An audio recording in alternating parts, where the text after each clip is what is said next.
केरल में Nipah virus का खतरा नजर आ रहा है। राज्य में इस खतरनाक वायरस से अब तक 2 लोगों की मौत हुई है। 4 संदिग्ध मरीजों पर नजर रखी जा रही है। इनके जो सैंपल्स हैं मरीजों के, वो भी जांच के लिए भेज दिए गए हैं। हालात के मद्देनजर केंद्रीय स्वास्थ्य मंत्रालय की टीम केरल पहुंच गई है। ग्राउंड लेवल पर बीमारी का सामना कैसे किया जाना है, केंद्रीय टीम इसे लेकर केरल सरकार को सुझाव देगी और लोगों को ज्यादा से ज्यादा जागरूक किया जाएगा। स्वास्थ्य मंत्री का इस पर क्या कुछ कहना है, वो आपको सुनवाते हैं। चामाचिडिया से फैलने वाले रोग है तो वो कहाँ रहते हैं, जहाँ रहते हैं वहाँ फैलते हैं, उसके साथ लोग जहाँ उसका सह अस्तित्व बनता है, ऐसे स्थिति में उसको कैसे वहाँ प्रिकॉशन ले, क्या क्या एक्शन करना चाहिए, उसके लिए भी एक गाइडलाइन तय की गई है। वो गाइडलाइन के तहत हम प्रिकॉशन ले सकते हैं ताकि हम उससे बचें। उसके लिए और कोई विशेष तो मेडिसिन होती नहीं है। जो मेडिसिन है जनरल वहाँ जो मेडिकल ऑफिसर प्रिस्क्राइब करते हैं, स्पेशल उसके लिए कोई मेडिसिन अभी तक डेवलप नहीं हुई है। ये सस्पेक्टेड थी, कंफर्म हो गई है क्या? जो 2 डेथ्स केरल में रिपोर्ट की हैं वो दोनों सस्पेक्टेड बताई जा रही है। हाँ, वो कंफर्म हो गए हैं।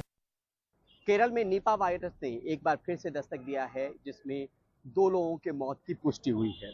4 लोग सस्पेक्टेड हैं, जिनके सैंपल को NIV पुणे भेजा गया है और उसके बाद ये पता चल पाएगा कि आखिर वो वायरस के संक्रमण के दायरे में हैं या नहीं।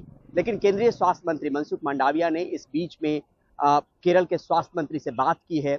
वहां पर एक टीम, जो सेंटर की टीम है, वो भेजी गई है और वो टीम दरअसल वहां पर जो लोकल असिस्टेंस है वो देने की कोशिश करेगी कि किस तरीके से आपको इस वायरस से बचना है या किस तरीके से उपचार या जो भी जरूरी कदम उठाने होंगे जमीन पर, उसको लेकर सलाह मशवरा या अपने सुझाव देगी। लेकिन यहाँ पर एक बार फिर से आपको बताएं कि निपा वायरस जो है वो चमगादड़ के जरिए लोगों में पहुंचता है और दरअसल आमतौर पे कहा जाता है कि जब चमगादड़ का सलाइवा किसी फ्रूट में जाता है और उसका इंसान इस्तेमाल करता है तो फिर वो निपा की चपेट में आ जाता है। और ये जब आदमी में एक बार हो जाए तो फिर एक व्यक्ति से दूसरे व्यक्ति तक भी पहुंचता है। यानी पक्षी से शुरू हुआ ये मामला लोगों में आने के बाद लोग से एक दूसरे तक पहुंच सकता है। जैसे आप बातचीत कर रहे हो तो उस बातचीत के दौरान जिस तरीके से हम बातचीत करते हैं तो उसके जरिए वायरस का ट्रांसमिशन हो सकता है। इसलिए ये अक्सर देखा गया है कि निपा वायरस क्लोज फैमिली में खासतौर पे ये स्प्रेड ज़्यादा करता है। और इसमें ये भी आंकड़े कहते हैं कि जिनको ये संक्रमण हो जाता है उनको अगर इलाज ठीक से समय पे नहीं मिला तो फिर उनकी जान जा सकती है। और अधिकांश केसों में ऐसा ही, अधिकांश मामलों में ऐसा ही हुआ है जिसमें व्यक्ति नहीं बच पाया है। लिहाजा यहाँ पे शुरुआती दौर में आपको बुखार, सर दर्द जैसी शिकायत होगी और उसके बाद ये वायरस जो चपेट में लेना शुरू करता है। जब वायरस के संक्रमण में आप आते हैं तो दूसरे से तीसरे दिन में ही इसका लक्षण दिखना शुरू हो जाता है। तो सीधे तौर पर विशेषज्ञ ये कहते हैं कि अगर कुछ भी ऐसा दिखे तो खुद से उपचार करने की जगह आप जो है वो डॉक्टर के सीधे संपर्क में जाएं और वहां से इलाज करवाएं, क्योंकि वायरस अपने आप में बहुत खतरनाक है। जिसने फिलहाल जो पुष्टि हुई है 2 लोगों की मौत हो गई है, 4 लोग सस्पेक्टेड हैं और एक तरीके से जो ये जिस तरीके से टीम यहाँ से सेंटर से भेजी गई है वो इस बात का संकेत है कि किसी भी तरीके से ये मामले वहां पर ना बढ़े और मैनेजमेंट ग्राउंड पर कैसे किया जाए इसको लेकर ये टीम अपने सुझाव देगी। नई दिल्ली से परिमल कुमार, NDTV इंडिया। मध्य प्रदेश चुनाव को लेकर कांग्रेस की स्क्रीनिंग कमेटी की दिल्ली में बैठक जारी है। दिल्ली में 15 GRG रोड स्थित कांग्रेस वॉर ग्रुप में ये बैठक चल रही है। कमलनाथ और दिग्विजय सिंह बैठक में मौजूद हैं। स्क्रीनिंग कमेटी के चेयरमैन भंवर जितेंद्र सिंह और रणदीप सुरजेवाला संग ये बैठक हो रही है। सूत्रों के मुताबिक इस बैठक में विधानसभा की 66 सीटों पर चर्चा हो रही है और जिन सीटों पर चर्चा हो रही है उनमें ज्यादातर वो सीटें हैं जिनमें कांग्रेस हारती रही है या फिर उसे कभी कभार ही यहाँ पर सफलता हाथ लग पाई है। तो ऐसे में अब देखना होगा कि किस तरह का चुनाव यहाँ पर उम्मीदवारों को लेकर किया जाता है, किस तरह का मंथन किया जाता है और किस तरह के बदलाव टिकट बंटवारे में देखने को मिलते हैं। और मध्य प्रदेश के बाद अब हरियाणा की बात करते हैं, जहां पर विधानसभा चुनाव को लेकर आम आदमी पार्टी ने बड़ा ऐलान किया है। पार्टी ने फैसला किया है कि वो अकेले चुनाव लड़ने जा रही है। आम आदमी पार्टी के सांसद संदीप पाठक ने कहा कि निश्चित तौर पर सभी सीटों पर हम अकेले लड़ेंगे। गठबंधन सिर्फ लोकसभा चुनाव के लिए हुआ है। आपको बता दें कि हरियाणा में विधानसभा के चुनाव जो है वो अगले साल होने हैं। देखिए, हरियाणा में विधानसभा का भी चुनाव आने वाला है तो पार्टी अब नेशनल पार्टी है, सारे स्टेट्स में संगठन बना रही है, तो निश्चित रूप से हरियाणा की भी नंबर लगा है, तो हरियाणा में संगठन बना रहे, एक एक गांव में संगठन बना रहे, सर्कल लेवल तक हमारी संगठन बन चुकी है। अब अगले लगभग 10-15 दिन में एक एक गांव में हमारी सारी कमेटी कंप्लीट हो जाएगी और कमेटी कंप्लीट होते ही फिर हम कैंपेन शुरू कर देंगे। आपको समझना पड़ेगा कि हरियाणा में बहुत ज्यादा एनर्जी है और जनता बदलाव के लिए बहुत ज्यादा उत्सुक है, तो अच्छा करेंगे हरियाणा में भी। सभी सीटों पे चुनाव की तैयारी कर रहे हैं। विधानसभा चुनाव निश्चित रूप से सभी सीटों पे लड़ेंगे, अच्छे से लड़ेंगे, अकेले लड़ेंगे। आगे बढ़ते हैं, उत्तर प्रदेश की बात करते हैं, जहां पर मूसलाधार बारिश के कारण हाहाकार मचा हुआ है। प्रदेश के 10 जिलों के 168 गांव बाढ़ प्रभावित हैं। अवध और पश्चिमी उत्तर प्रदेश में बारिश का कहर सबसे ज्यादा देखने को मिल रहा है।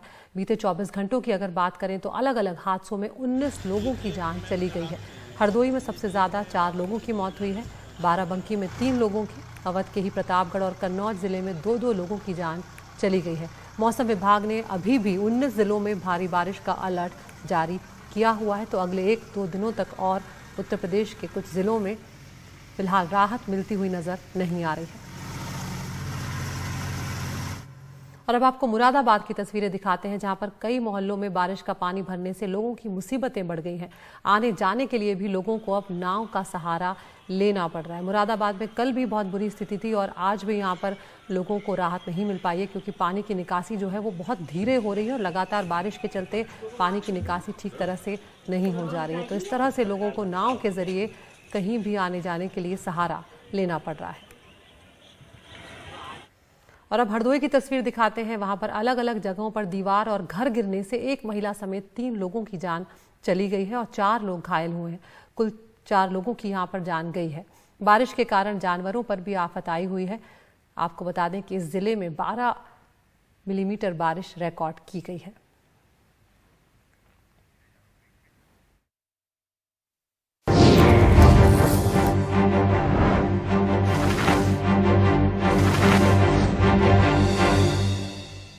कई महीनों से हिंसा का दंश झेल रहे मणिपुर से एक बेहद खूबसूरत और राहत पहुंचाने वाली खबर आई है। सब कुछ भूलकर 2 मैतेई और कुकी फुटबॉलरों का स्वागत करने के लिए पूरा मणिपुर उमड़ा हुआ नजर आया। सैफ अंडर 16 कप में भारत को जीत दिलाई है इन दोनों ही खिलाड़ियों ने और इन्होंने गोल भी किए। और एक खिलाड़ी जो है वो मैतेई समुदाय का है, दूसरा खिलाड़ी कुकी समुदाय का है। और इस तरह से उनका स्वागत करने के लिए मणिपुर जो है वो उमड़ा और यहाँ पर सारे जो विरोध थे वो नदारद नजर आए। और अब लीबिया की बात करते हैं, जहां पर भारी तूफान डैनियल ने तबाही मचा दी है। करीब 2000 लोगों की यहां पर मौत हो गई है। प्रशासन के मुताबिक 10,000 लोग यहां पर लापता हैं।